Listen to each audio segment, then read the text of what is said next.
चलिए बेटा आगे बढ़ें। हाँ जी मैम, तो मैंने बताया statement showing working capital requirement. पहला हम करंट एसेट लेंगे, closing stock of raw material. ये जो मैंने लिखा है ना बेटा, closing stock of raw material, पीछे पन्ना पलट के देखो आप। कॉस्ट में रॉ मटेरियल कंज्यूम्ड 30 लाख दिया हुआ है, हम जो अभी से कैलकुलेट करके आए हैं। तो रॉ मटेरियल किससे वैल्यूएट करेंगे? रॉ मटेरियल कंज्यूम्ड से। Okay ma'am. तो वो पूरे 12 महीने का था, इसलिए मैंने 1 महीने के निकालने के 2 महीने का स्टेजेस दिया है, इसलिए मैंने क्या किया, उसे 2 मंथ डिवाइड बाय 12 मंथ किया।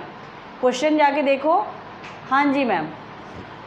इसके बाद क्लोजिंग स्टॉक ऑफ WIP, ये मुझे थोड़ा समझाना है आपको, क्योंकि ये कुछ स्टेजेस पे चलते हैं। ठीक है, तो मैंने वर्किंग नोट लिखा है वहाँ पे और ब्लैंक कर दिया है। जब हम closing stock of WIP evaluate कर लेंगे तो यहाँ पे आप उसे फिल कर देना। फिर है closing stock of finish goods. Finish goods किससे जाता है बेटा? टोटल कॉस्ट ऑफ प्रोडक्शन से। किससे? टोटल कॉस्ट ऑफ प्रोडक्शन, इसलिए मैंने वहाँ पे ब्रैकेट में COP भी लिख दिया। तो 39 लाख इंटू 0.5, क्योंकि हाफ मंथ बोला है क्वेश्चन में, तो 0.5 मंथ डिवाइड बाय 12 मंथ। ठीक है, 1,62,500 अप्रॉक्स में आंसर आएगा ये। इसके बाद क्लोजिंग बैलेंस और डेटर हमेशा किससे जाएंगे? सेल से। किससे जाएंगे?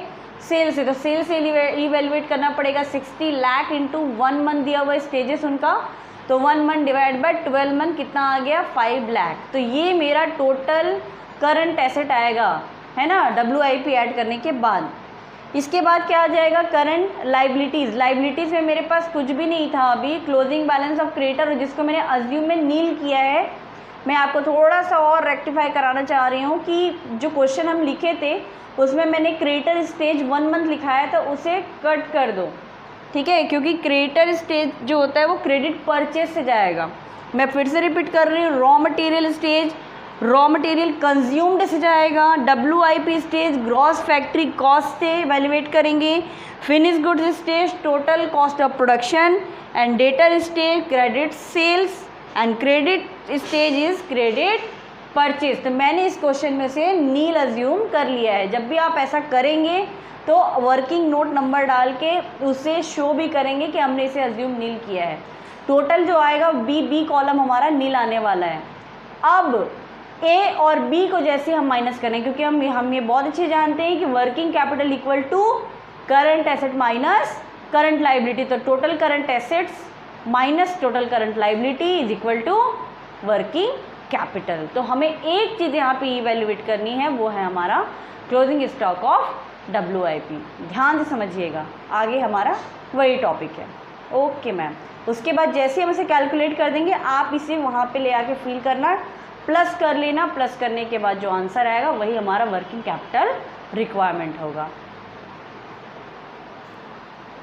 आगे कॉन्सेप्ट बहुत ध्यान से समझेंगे। मैं WIP के कॉन्सेप्ट बता रही हूँ, वही कॉन्सेप्ट बेटा जहाँ पे गुड्स अभी प्रोसेस में है, बन के नहीं निकले हैं। ठीक है, तो वो हमेशा किससे कैलकुलेट होगा? नेट फैक्ट्री कॉस्ट से। अब उसके अंदर क्या क्या चीज़ें आती है, एक बार आप कॉस्ट शीट भी देखेंगे तो समझेंगे।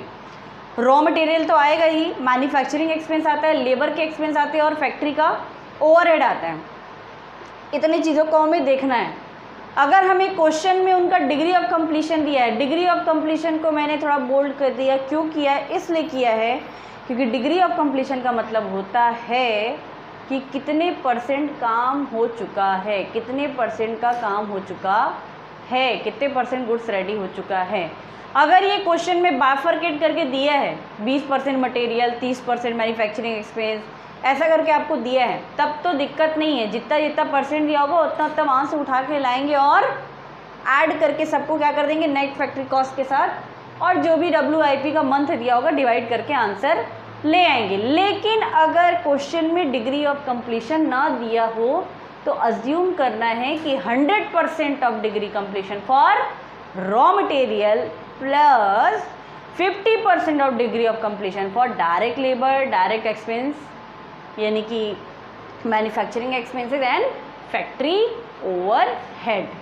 ठीक है, इसलिए हमको अपने इस क्वेश्चन में भी क्या करना पड़ेगा?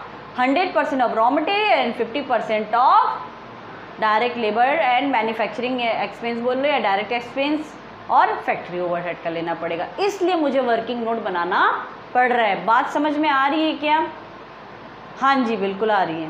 ओके, इसे नोट कर लीजिए। अब देखिए कॉन्सेप्ट कितना सिंपल सा है।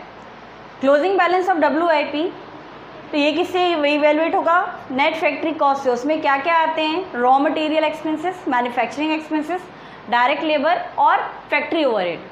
तो हमें डायरेक्ट लेबर और फैक्ट्री ओवरहेड तो दिया नहीं, तो ये तो नील हो गए। ओके, रॉ मटेरियल का मैंने बोला क्वेश्चन में कुछ ना दिया हो तो 100% कंसिडर करेंगे, और बाकी जितने एक्सपेंस बच गए हमारे 3, उसको 50% अज्यूम करना है।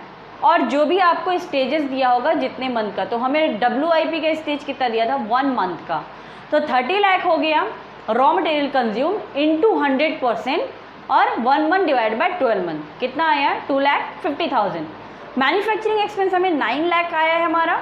कॉस्ट शीट उठा के देखिए प्लीज़, पन्ना पलट के देखिए एक बार। हम ये मेहनत इसीलिए किए थे कॉस्ट शीट में, ताकि ये सारी चीज़ों को अच्छे से इवेलुएट करके ला सकें।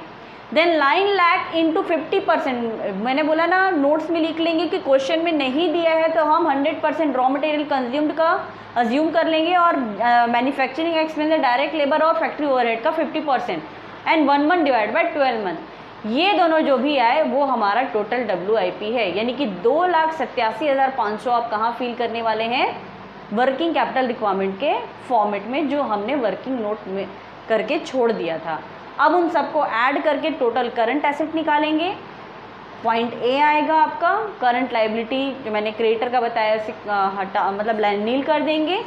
उसके बाद अब जो आएगा A-B, वो हमारा आंसर होगा, वर्किंग कैपिटल रिक्वायरमेंट होगा। मैं आपको बता दूं कि 14,50,000 रुपये हमारा वर्किंग कैपिटल रिक्वायरमेंट आने वाला है। हाँ जी हाँ, 14,50,000। इसके बाद यहाँ तक करके नहीं छोड़ेंगे, हमें ना कंक्लूज़न भी देना है। ये यहाँ तक करके छोड़ेंगे, एग्ज़ाम में मार्क्स नहीं मिलने वाले। आपको ओपिनियन भी तो बताना है, इंटरप्रेट भी तो करना है कि आखिर हमको इसे समझ में क्या आ रहा है, क्या कंक्लूड हो रहा है कि वर्किंग कैपिटल कितना चाहिए, तो उसे आपको कंक्लूज़न में लिखना पड़ेगा। तो प्लीज़ मेरे साथ साथ लिखते भी जाओ आप लोग, ठीक है? ओके मैम, वीडियो पॉज करो, इसे नोट करो, देन कंक्लूज़न लिखेंगे। हमारा आंसर सॉल्यूशन यहाँ पे हो गया कंप्लीट। कब? जब हम कंक्लूज़न दे देंगे तब। Okay ma'am. हाँ भाई, अब टाइम आ गया रे बाबा कंक्लूज़न का। क्या कि ये जो कंपनी है, इस कंपनी के जो हमने वर्किंग कैपिटल जो बनाए हैं, उसमें हमें वर्किंग कैपिटल कितना चाहिए?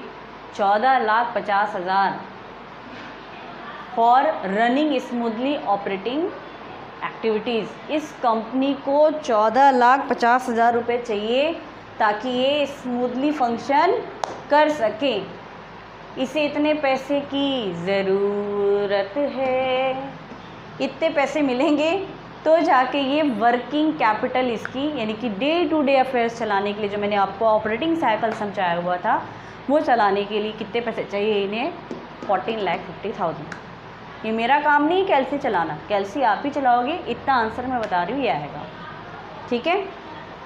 तो वर्किंग कैपिटल के लिए इतने पैसे की ज़रूरत है। आई होप कि ऐसे और भी कई क्वेश्चन जो आपकी स्टडी मैट में होंगे, आपके कई बुक्स होंगे उसमें होंगे, तो इस तरीके के क्वेश्चन अब आपसे बन जाएंगे। आई थिंक अब कोई प्रॉब्लम नहीं आने वाला, ठीक है? तो बने रहिए हमारे साथ, और भी क्वेश्चंस हमें करने हैं। अभी वर्किंग कैपिटल यहीं पे आके ख़त्म नहीं होता, अभी हमें और भी कई 2, 4, 5 क्वेश्चन मैं आपसे करवाऊंगी जो एग्ज़ाम के लिए बहुत इंपॉर्टेंट है, बहुत रिलेवेंट है, और आपका पक्का एक क्वेश्चन आपके एग्ज़ाम में आने वाला है वर्किंग कैपिटल का। तो रेडी रहिए, बने रहिए हमारे साथ। तब तक मिलते हैं हम नेक्स्ट क्लास में, वर्किंग कैपिटल की क्लास में। बने रहिए प्रोफेशनल वर्ल्ड के चैनल में आशिया मैम के साथ। तब तक के लिए बाय बाय।